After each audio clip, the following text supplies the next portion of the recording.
Vamos fazer a leitura, irmãos, dos primeiros versículos de Deuteronômio, capítulo 21. Em seguida, nós vamos orar, pedindo que Deus fale o nosso coração nesta noite. Diz a palavra do Senhor. Quando na terra que te der o Senhor teu Deus para possuí-la, se achar um morto caído no campo, sem que se saiba quem o matou, então sairão os teus anciãos e os teus juízes e medirão a distância até as cidades que estiverem em redor do morto. Na cidade mais próxima ao morto, os anciãos da mesma cidade tomarão uma novilha da manada que não tenha trabalhado, nem tenha puxado com jugo. Amém. Vamos orar. Amado Deus, nós estamos aqui para lermos, Senhor, Sua palavra santa e para nos propormos através dessa leitura, dessa meditação, ouvirmos a Sua voz, Senhor, a explicação que queremos, Senhor, receber. Na verdade, do Espírito Santo, nós rogamos que o Espírito Santo abra, Senhor, a compreensão deste texto para nós e abra também o nosso coração, Senhor, para recebermos Sua palavra santíssima. Abençoe a nós que estamos aqui, abençoe as pessoas que estão ouvindo a gravação. Oramos para que todas recebam, Senhor, a Sua palavra e sejam edificadas em o nome santo de Jesus. Que assim seja, Senhor, com o perdão dos nossos pecados para a Sua honra, para a Sua glória, para o nosso bem. Que assim seja, Senhor Deus. Amém. Graças a Deus. Então, meus irmãos, hoje nós chegamos a esse capítulo 21. Nos últimos capítulos, nós temos observado que eles têm sido muito voltados para as lideranças, para as autoridades, juízes, sacerdotes, governantes. Falamos até dos reis aqui, que Moisés deixa algumas recomendações para o futuro rei de Israel, reis de Israel. No capítulo anterior nós vimos, irmãos, sobre as leis da guerra, como o povo de Deus deveria ali então proceder em relação à guerra.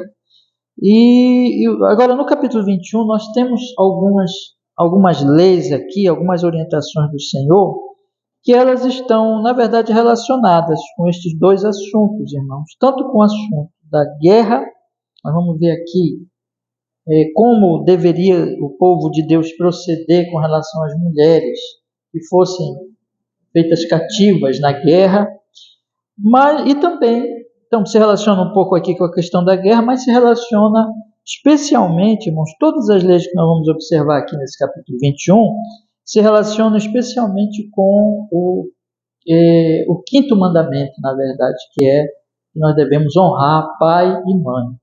Então, voltando de novo para a liderança, questão da liderança do povo de Deus, ou seja, juízes, sacerdotes, as autoridades, os pais, né? Os pais como aqueles que são a base de toda a autoridade, de onde começa realmente a autoridade, que é no ambiente familiar, que é a base de tudo, irmãos. Então, nós vamos observar que existe, então, aqui uma ênfase nessas leis que nós vamos estudar aqui no capítulo 21, exatamente com relação ao quinto mandamento. É o Deuteronômio. Moisés ele está interpretando a lei, aplicando a novas situações do povo, que o povo vai atravessar o Jordão, invadir, tomar posse da terra.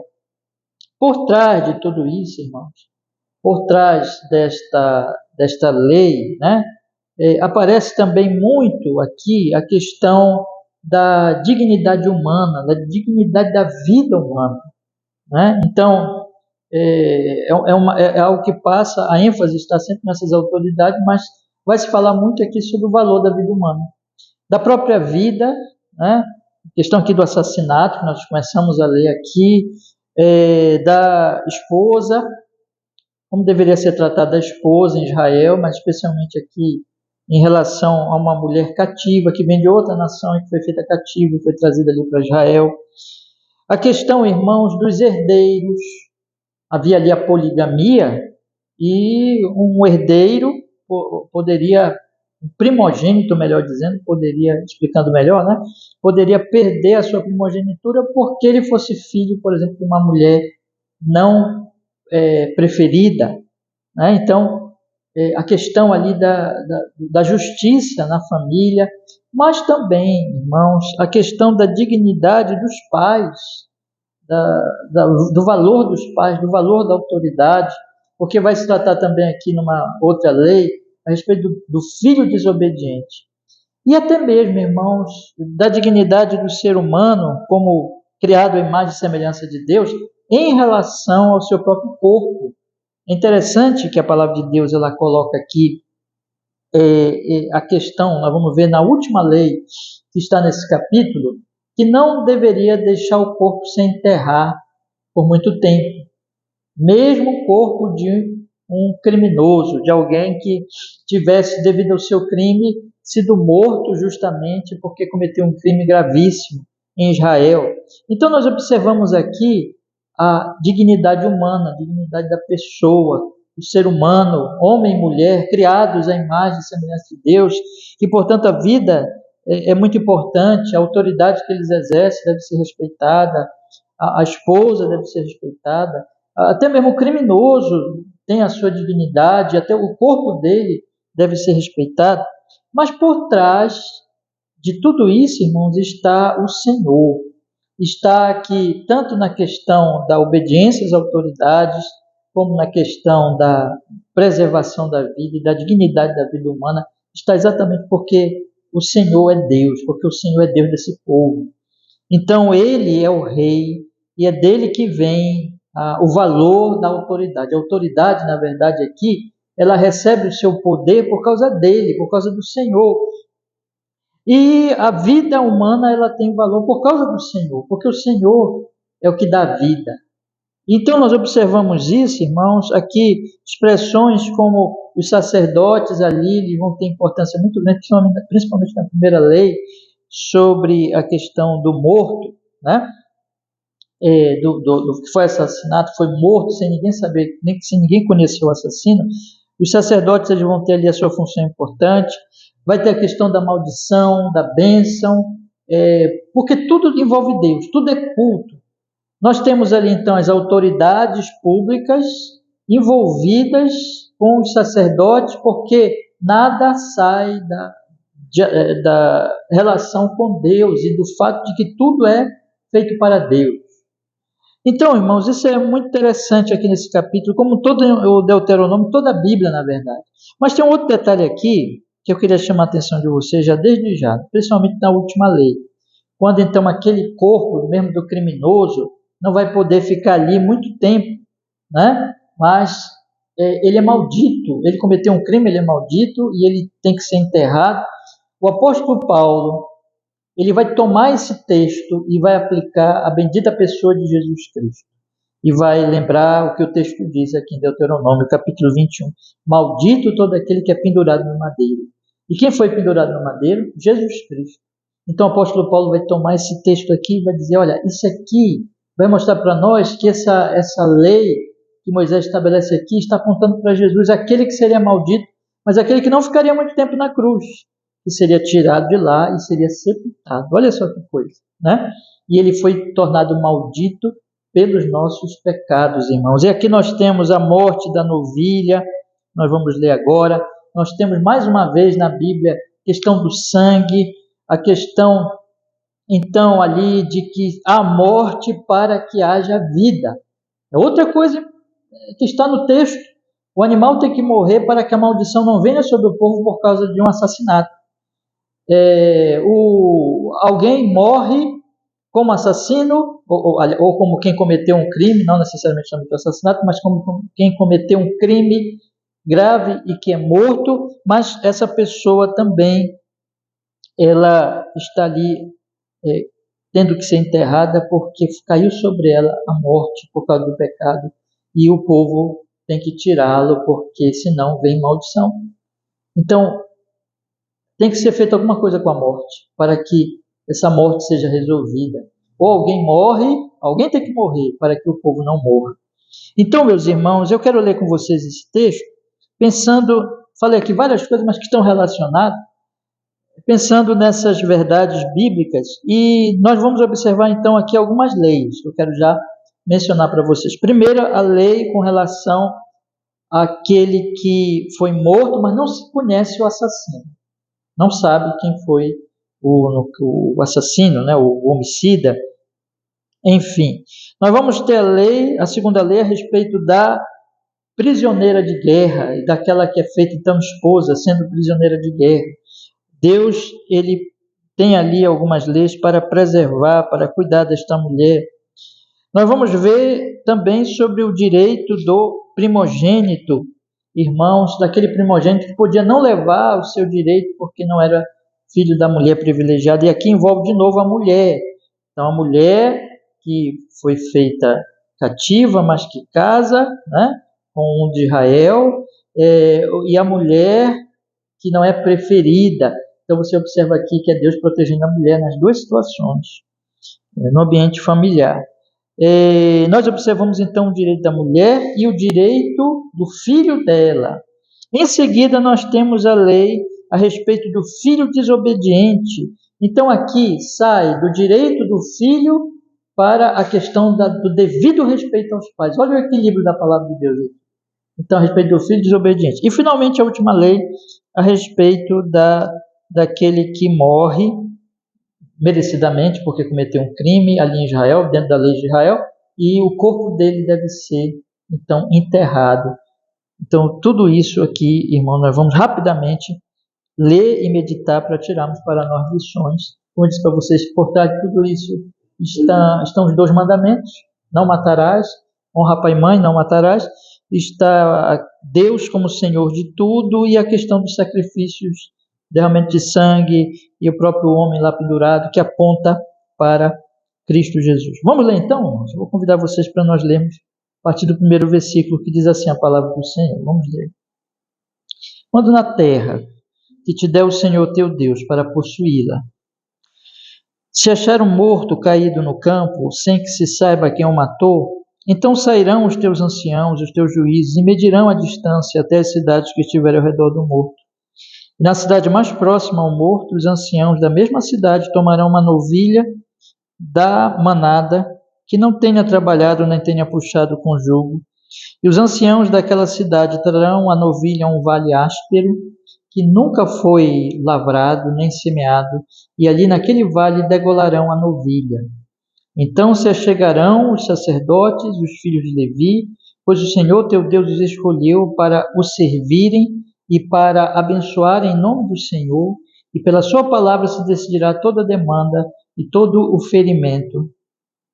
E todos os anciãos da mesma cidade, mais próxima ao morto, lavarão as suas mãos sobre a novilha degolada no vale e protestarão e dirão: as nossas mãos não derramaram este sangue e os nossos olhos o não viram. Se propício ao teu povo Israel, que tu, ó Senhor, resgataste, e não ponhas o sangue inocente no meio do teu povo Israel, e aquele sangue lhe será expiado. Assim tirarás o sangue inocente do meio de ti, pois farás o que é reto aos olhos do Senhor. Irmãos, há um problema aqui então a ser resolvido. Deus, ele abomina o assassinato. Não matarás. Ou podemos dizer, né? Não assassinarás. Então, o 6º mandamento.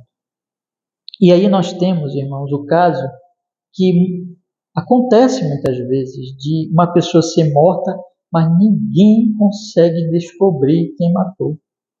Né? Nós temos visto como a lei de Deus aqui prescreve a justiça, tanto nos outros livros que nós já temos estudado, mas especialmente Deuteronômio, como o Senhor ele dá recomendações, leis para que um inocente não seja acusado, mas que o culpado que seja investigado e que o culpado seja descoberto e condenado, para que seja feita a justiça. Mas muitas vezes não se consegue provar ou descobrir o culpado. Isso tem acontecido no nosso país, isso tem acontecido ao longo da história, humana, e aconteceu também naqueles dias. Como é que o povo deveria agir, irmãos, quando isso acontecesse? Bom, houve morte,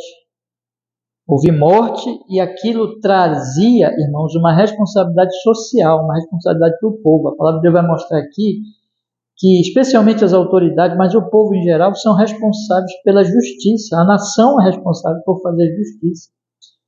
O que fazer então se não se descobre o morto? Aliás, se não se descobre o assassino, o sangue foi derramado. Aquilo traz maldição sobre a terra, porque foi um pecado grave. E Deus vai cobrar aquilo, né? E Deus vai amaldiçoar a terra, e cerimonialmente a terra ali estaria então amaldiçoada, porque Deus abomina o assassinato. Então o que deveria ser feito, irmãos? Deveria ser então feito o seguinte: haveria uma medição entre ali o local que o corpo foi achado e as cidades próximas, e aquela cidade mais próxima, ela deveria então se responsabilizar, irmãos, por esta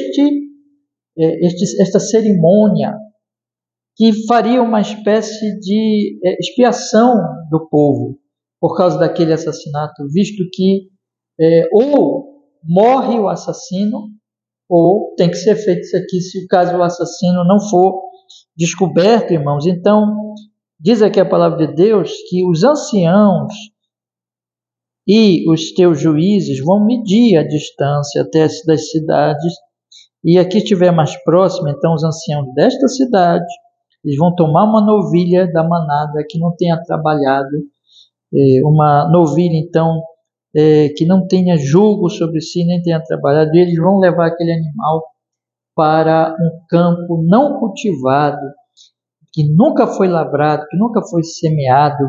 Então, isto aqui, irmãos, a novilha sem trabalho e o campo não cultivado, talvez tenha uma relação exatamente ali com a maldição da terra, né? Então, que a terra ali é amaldiçoada, talvez tenha essa relação. E o que vai acontecer então? Se chegarão ali os sacerdotes, e os sacerdotes são importantíssimos nessa questão. Eu falei para vocês, por quê, irmãos? Porque não somente as autoridades ali, fora do sacerdócio, mas os sacerdotes são envolvidos, porque aquilo envolve o Senhor.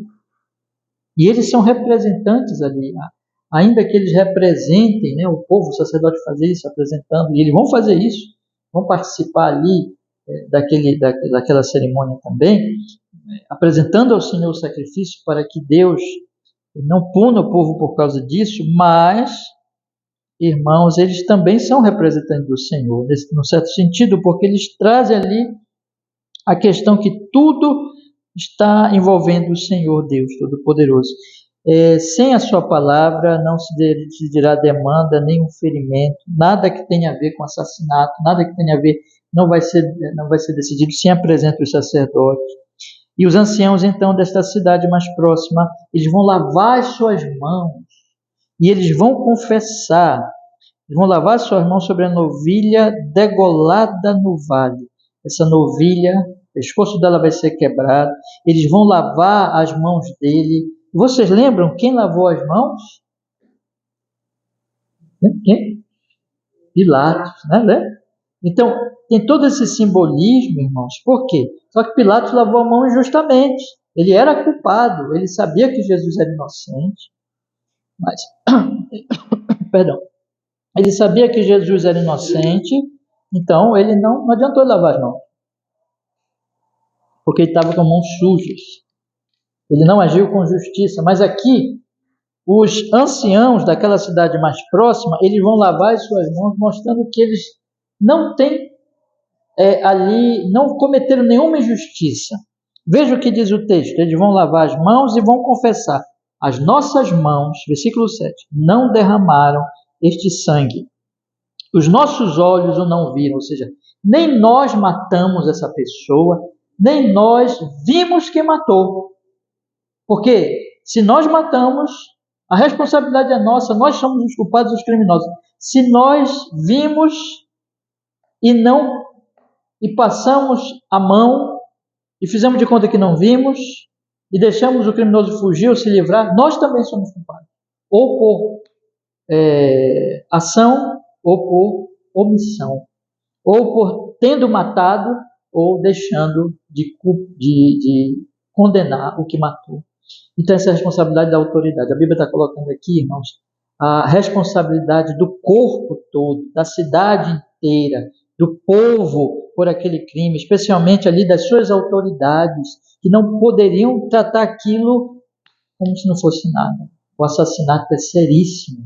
E ou se descobre o crime, ou uma novilha tem que morrer representando que ela como que morre no lugar daquele criminoso. Então, irmãos, é isso que acontece. E eles então lavam as suas mãos dizendo: olha, nós somos inocentes. Nós não fizemos isso e nós não vimos quem fez. Não é como Pilatos, que sabia quem estava matando Jesus e deixou matar, né? Então, só para fazer aqui uma comparação, meus irmãos. E aí diz a palavra de Deus que, no versículo 21, né?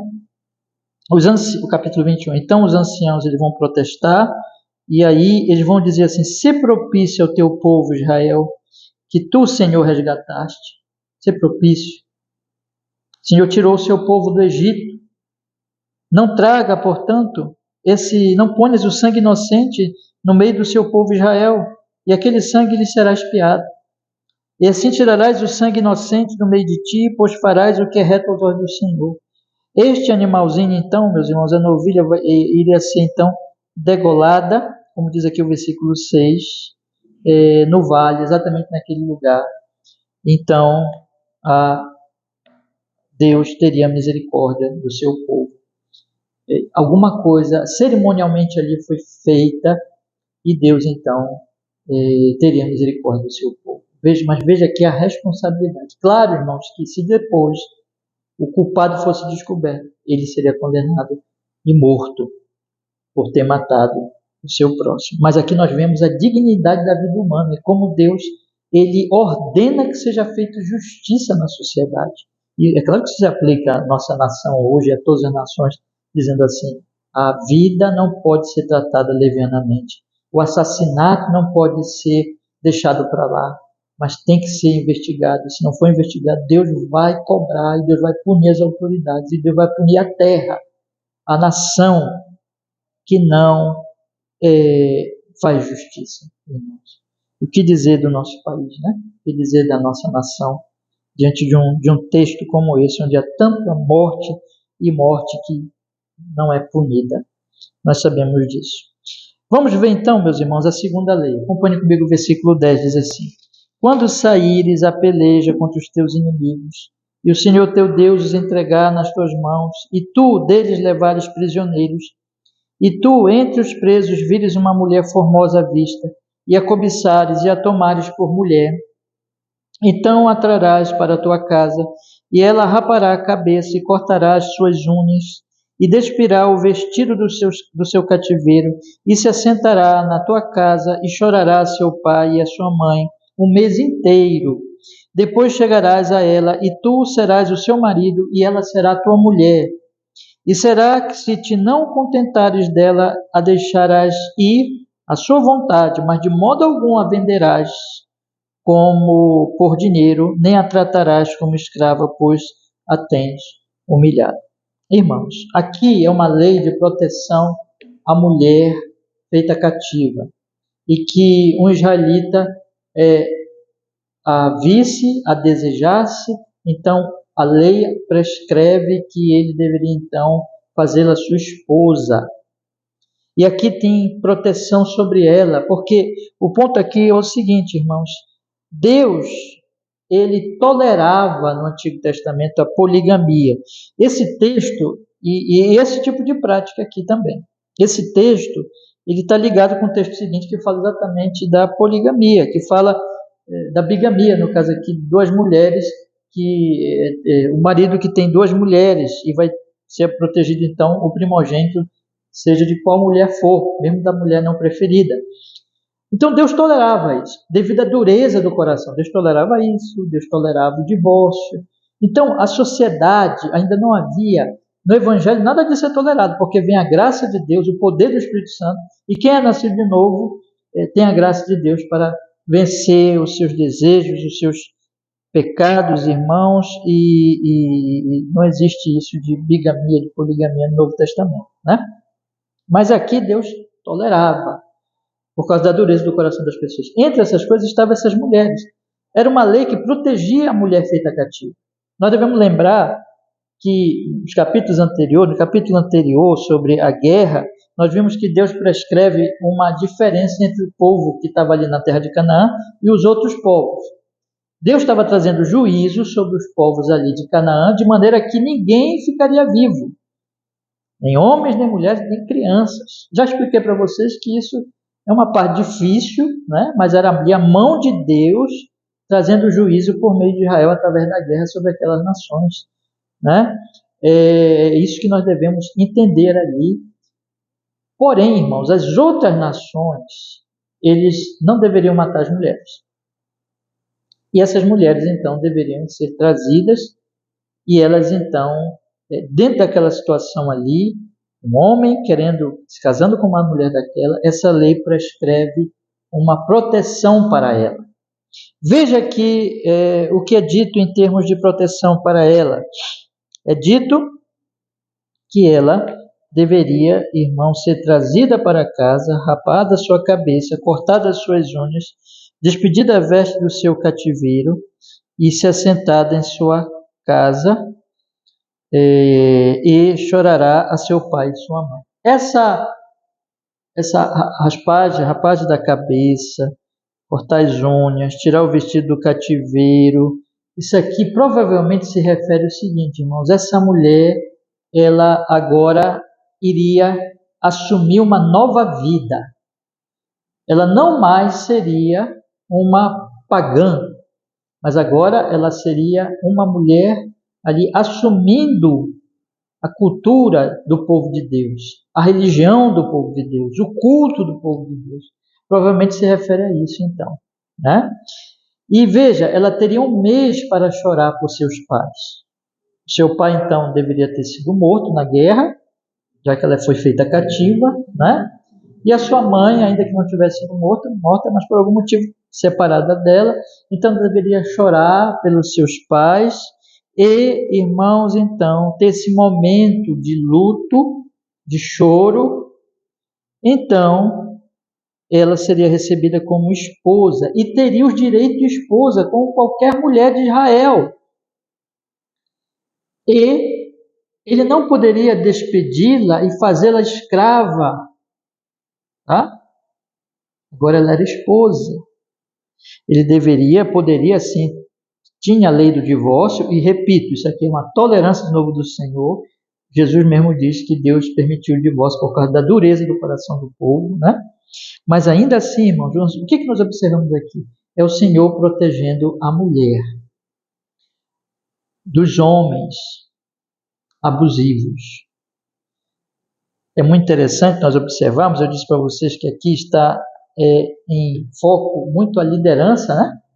A liderança no país e a liderança na família.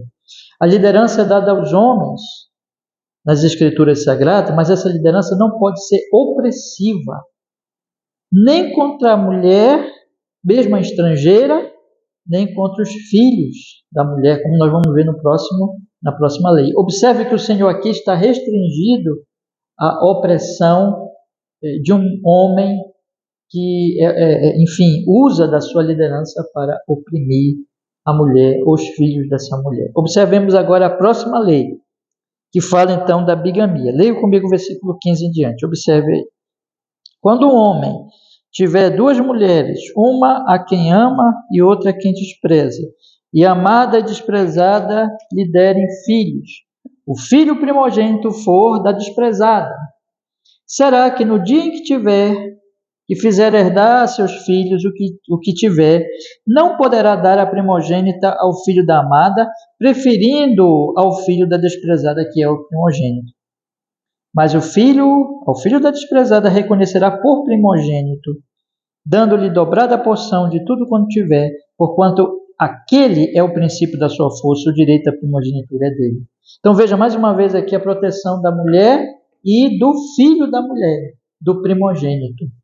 Porque, irmãos, a bigamia, de novo, a bigamia era tolerada. Essa questão aqui também da lei da mulher cativa também era um tolerar de Deus e para proteger a mulher dentro daquela situação. Mas aqui, irmãos, de novo, a bigamia é tolerada e a mulher, de novo, está sendo protegida. A bigamia era horrível. A poligamia é horrível. Um homem não pode amar duas mulheres. O Senhor diz, lá, através do apóstolo Paulo, em Efésios, maridos, amai as vossas esposas. Uma das prescrições lá para o presbítero e para o diácono é que ele seja o marido de uma só mulher. Porque você tem que amar uma mulher. O amor, o que acontecia no Antigo Testamento? Era horrível. A poligamia, a bigamia. Pensa em Davi, a confusão que era a vida dele por causa de mulheres, tantas mulheres. Confusão que era a vida de Salomão. Irmão. Salomão, então, que assim extrapolou todos os limites. A confusão que era a vida do próprio Jacó com as suas duas esposas ali disputando, né? E assim por diante. Quer dizer, o que nós temos, irmãos? Uma tolerância, mas vai dar confusão. E o próprio homem, amando uma mulher mais do que a outra, aqui fala de odiar, mas não é necessariamente que ele odeie necessariamente a outra mulher, mas ele prefere uma do que a outra, ele ama uma, mas não ama realmente a outra. Ele seria tendente a não dar o direito da primogenitura, caso o primogênito fosse da não amada. E aí? Deus então prescreve, diz assim, ele não poderia desprezar a primogenitura do filho da não amada. Teria que dar o direito para aquela criança, para aquele filho, quando ele então distribuísse a sua herança em Israel. Aqui nós observamos então, mais uma vez, assim como no caso do cativo, a proteção da mulher cativa de um homem abusivo e a proteção da mulher não preferida de um homem abusivo de novo. E a proteção do seu filho de um homem abusivo. Vocês percebem que Deus está aqui, então, protegendo essas mulheres, tolerando essa situação e fazendo leis que protegeriam a estas esposas, a estas mulheres, irmãos, da injustiça. Não, ele deveria, então, dar a sua herança, o dobro da sua herança, da sua parte, ao primogênito, conforme prescrevia a lei, como diz aqui no versículo 17, mas o filho da desprezada reconhecerás por primogênito, dando-lhe dobrada porção de tudo quanto tiver, porquanto é aquele o princípio da sua força, o direito à primogenitura é dele, conforme a lei estabelecida pelo Senhor. É interessante, irmãos, então nós observarmos essas coisas e notarmos ali, irmãos, como isso aqui protegia realmente a mulher e protegia realmente os seus filhos de uma questão ali abusiva, né? Agora, vamos ver o equilíbrio da lei, porque aqui é Deus protegendo os liderados na família, filhos e esposa, de um líder abusivo. Então, fazendo essas leis, isso iria ser evitado. Mas e aí, irmãos? O outro lado é filhos desobedientes, filhos rebeldes, filhos que quebram o quinto mandamento, desobedecendo os pais. O quinto mandamento, honra teu pai e tua mãe, tem a ver com a liderança bíblica, conforme Deus, conforme a justiça de Deus, o amor de Deus, mas tem a ver também com a obediência a essa liderança. E os pais, irmãos, são a primeira liderança, o primeiro governo que existe nas nossas vidas, é o governo da nossa família. E como é que a Bíblia trata um filho rebelde, um filho que não obedece? Como é que a lei do Antigo Testamento tratava? Era muito severa o tratamento para esse tipo de pessoa que não obedecia mesmo e criava confusão, desordem na família, desordem na nação. Veja o que diz o texto, versículo 18. Quando alguém tiver um filho obstinado e rebelde, que não obedece à voz de seu pai e à voz de sua mãe, e castigando eles, lhes não der ouvidos, então seu pai e sua mãe pegarão nele, o levarão aos anciãos da sua cidade, à porta do seu lugar, E dirão os anciãos da cidade: este nosso filho é rebelde, obstinado, não dá ouvidos à nossa voz, é um comilão e um beberrão. Então todos os homens da sua cidade o apedrejarão até que morra, e tirarás o mal do meio de ti, e todo Israel o ouvirá e temerá. Veja, era rigoroso, né? Pesado essa lei, rigorosa, mas isso mostrava, irmãos, a honra que Deus dava aos pais e como os filhos deveriam obedecer aos pais. Os pais não deveriam ser abusivos, veja o equilíbrio bíblico, e os filhos não deveriam ser desobedientes, obstinados. Aqui a Bíblia não está falando de uma obediência, perdão.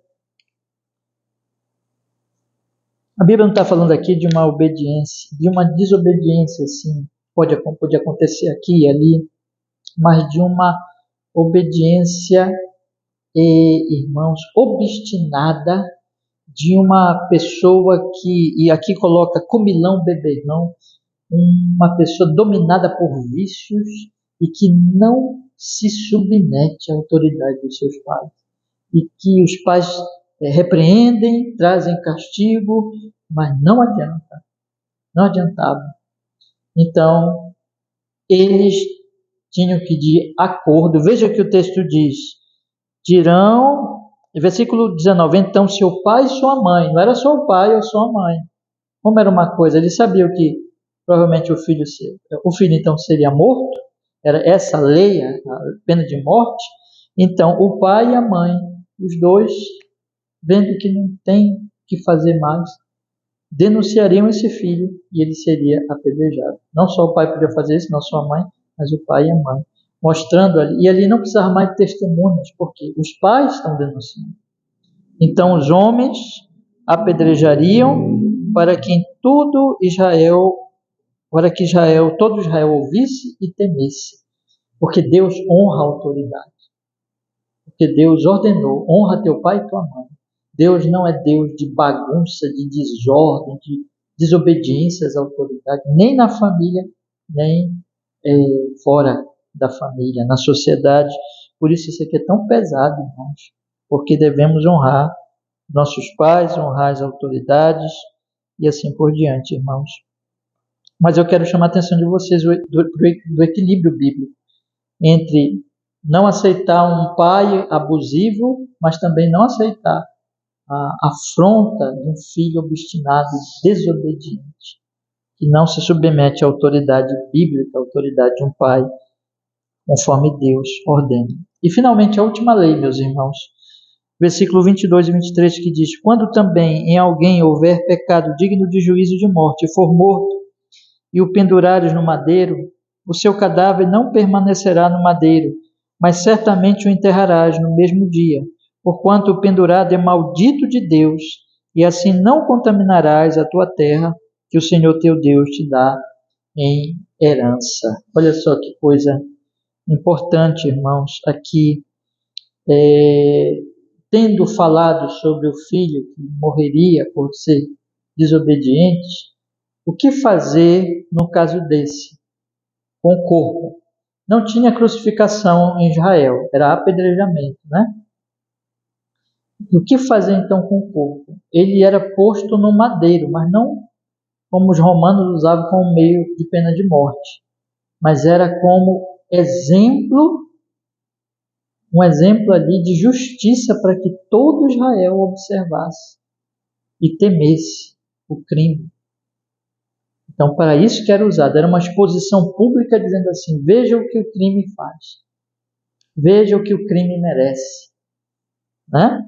Mas isso não podia, aquele corpo não podia ficar no madeiro, irmãos, até, como diz aqui, passando para outro dia. O versículo diz: quando também em alguém houver pecado digno de juízo e for morto e pendurares, seu cadáver não permanecerá no madeiro, mas enterrará no mesmo dia. Não podia passar para outro dia. Por quê? Porque o pendurado é maldito. E a terra está sendo contaminada. O que significa isso?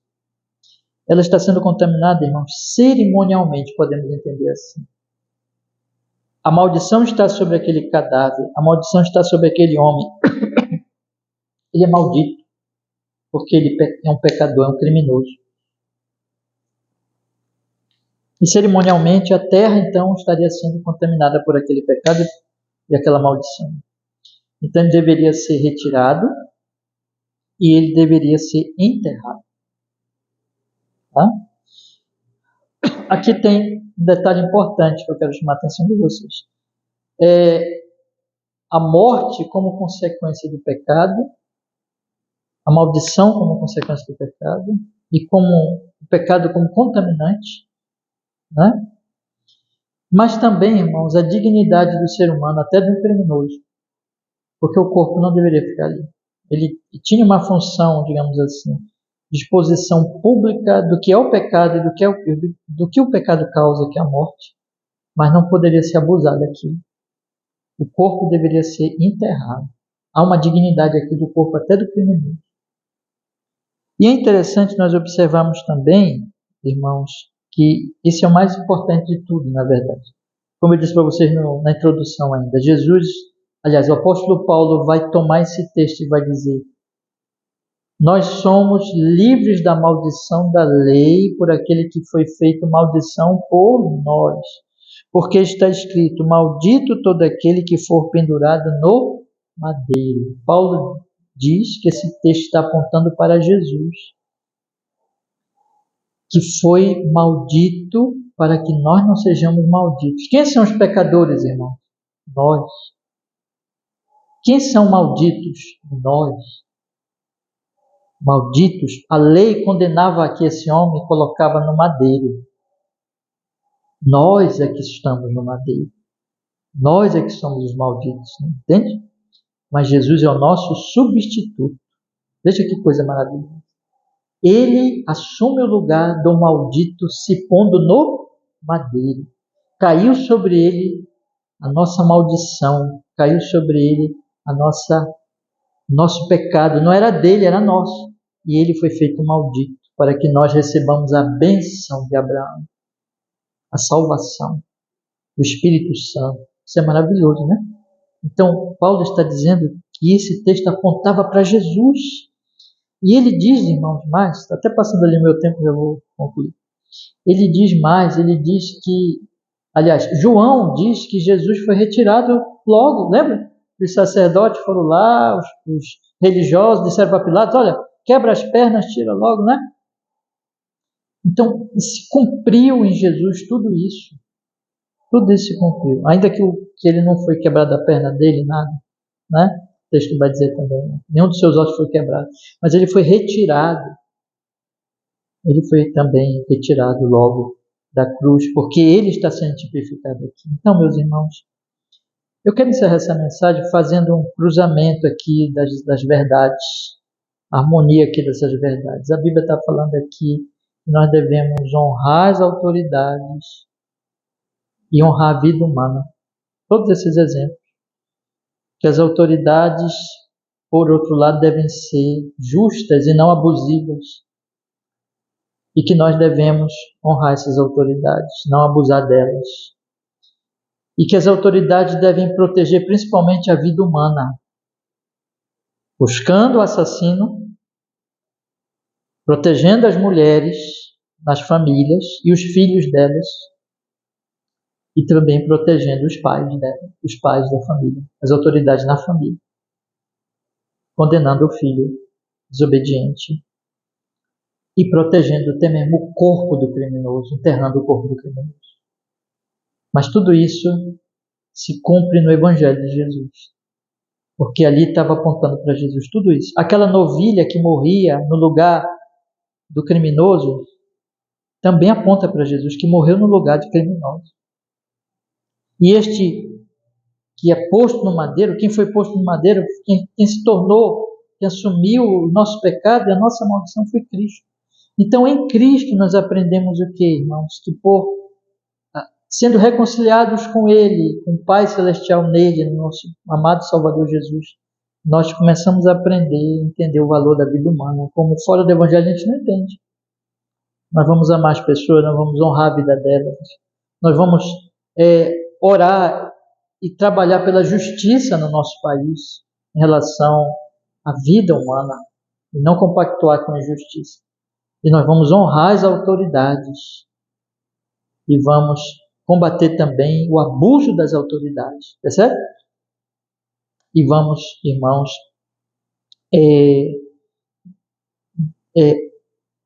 ser exemplos de ordem.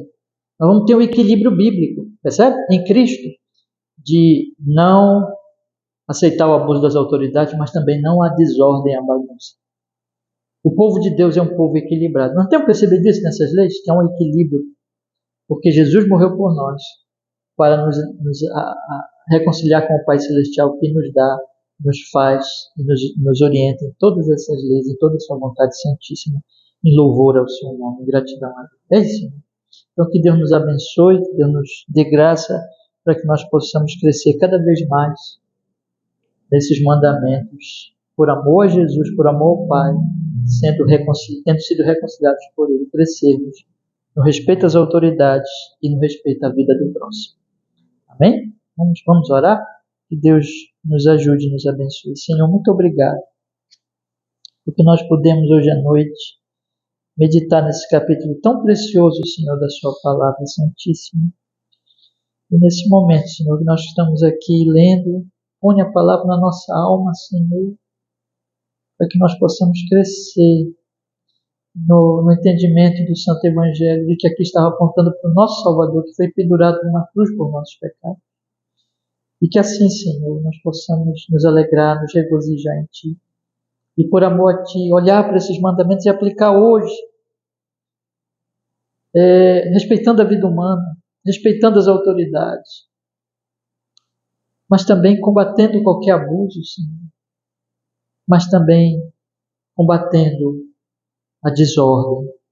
Que o equilíbrio bíblico em Cristo e no Evangelho e o respeito até à vida humana, até mesmo ao corpo humano e até mesmo aquele que cometeu o crime, respeitando, que todo esse equilíbrio se manifeste mais e mais nas nossas vidas em resposta ao amor de Deus Pai em Cristo Jesus, que morreu por nós, Senhor.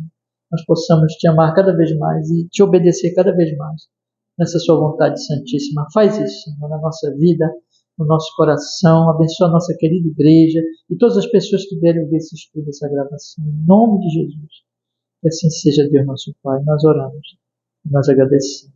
Ó Senhor, que assim seja. Amém. Deus nos abençoe.